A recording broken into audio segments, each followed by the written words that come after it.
Hello, I'm David Weeb, founder of Music Entrepreneur HQ and content marketing musician. Today I'm going to be in conversation with David Levin. I hope you enjoy. Tell us about the song Back to Heaven. There's something specifically special about this one, isn't there?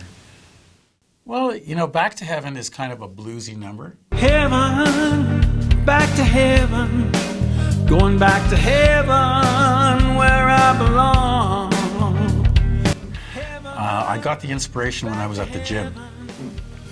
I love to work out, and I don't know what it is about the gym, but I get a ton of inspirations at the gym. And so this is what I do. You know, here I am, and I'm on my elliptical and I'm working out, and then I'm thinking, oh, that's a great thing. So I pull out my phone, and then I hit the record button and I sing into my phone, and I get the inspiration. And it might be 6 months or a year before I get back to it, but that's how I get those seed thoughts. Back to Heaven was sort of a bluesy thing. Oh, oh, just singing my song. Let the romance keep going. Vedanta philosophy, Eastern philosophy, teaches us that we are divine beings, and that we have temporarily been encased in a fleshly form to experience human life. So back to heaven is, you just want to get back home, you want to get back to where you belong, where you're really from, right? Because if we look at life, when we look how ridiculously nonsensical life is, how painful it can be, how illogical it can be, and frightening. It can be very frightening. And then you think to yourself, or at least I think to myself, like, what's here? What's here? Yeah. Right? So that was my inspiration for Back to Heaven. Forever the fantasy, just you and I, we will fly.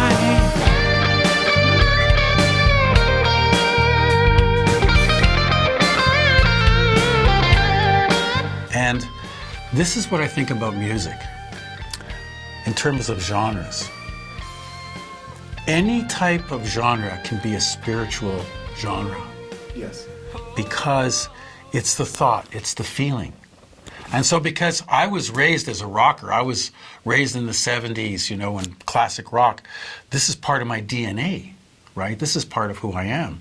I'm not, I wasn't raised in India playing tabla. Right? This is not who I am. Although I love it very much. But it's being true to your roots.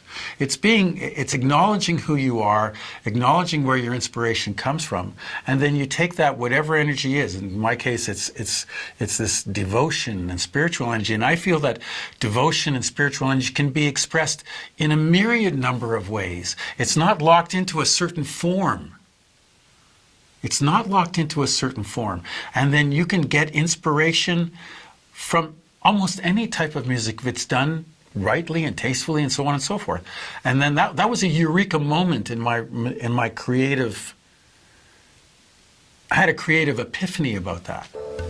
What about Eternal Light Mantra? What can you tell us about that track? Eternal Light Mantra, that's one of my faves. I'm submerged in eternal light.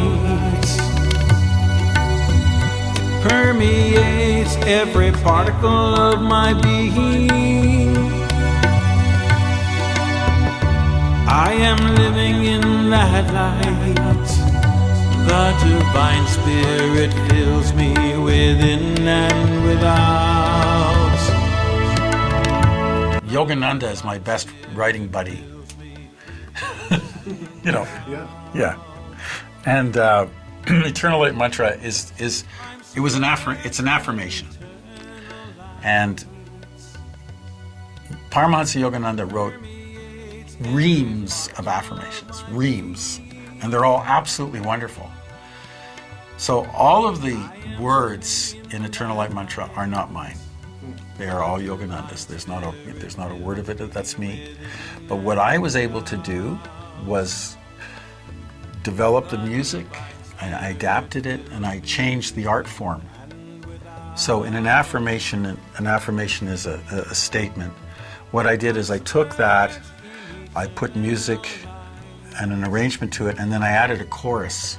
I combined the skill of music writing and used the affirmation to create the mantra. So what is a mantra?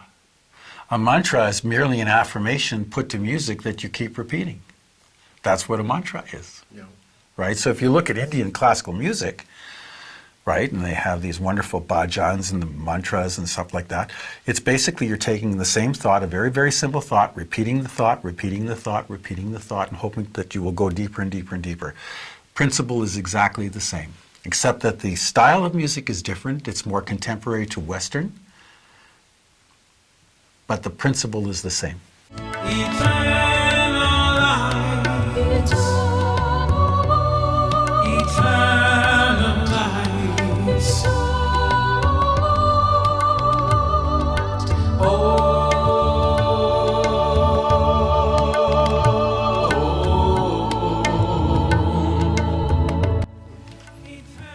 Are there any other tracks that kind of stand out to you or would like to comment on?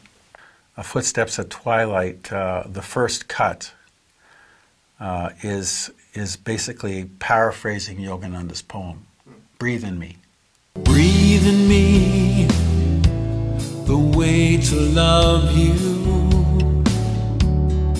that I may learn to faultlessly love you. Now, about poetry. Yogananda's poetry is so powerful. It is so indescribably forceful and sweet and romantic.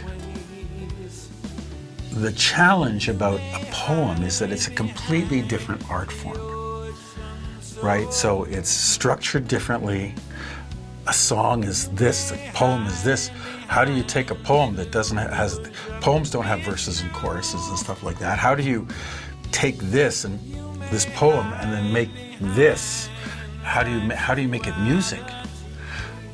And so that presented a very, very big challenge for me, how to do that. And it wasn't easy, right? I really had to get to know the poetry so well, right? And then I had to make slight adaptations because the forms don't fit, right? But I was able to do it, and I tried to do as little as possible in terms of changing the actual words or whatever, just minor things to get the message, to keep the message as whole, as intact as I could. But I think what came out of it was something I couldn't believe that this actually happened. To your altar within, call the marauding mind, counsel its retracement to your home. With silent eyes, just look at me, and I'll know where to find you. You may hide behind the ocean so blue. And once I did it a couple of times, I started to gain more confidence. And now I can spot one of his poems. I can spot poems and think, yeah, I can do that one. No, can't do that one. No, I can do that one. Right? I know what I'm looking for. Right? When you have a poem with rhythm, it's built into the words. There's a certain ambionic pentameter, Yes. right? That's what you're looking for. So there's a built-in sense of rhythm there, and then you just work with that.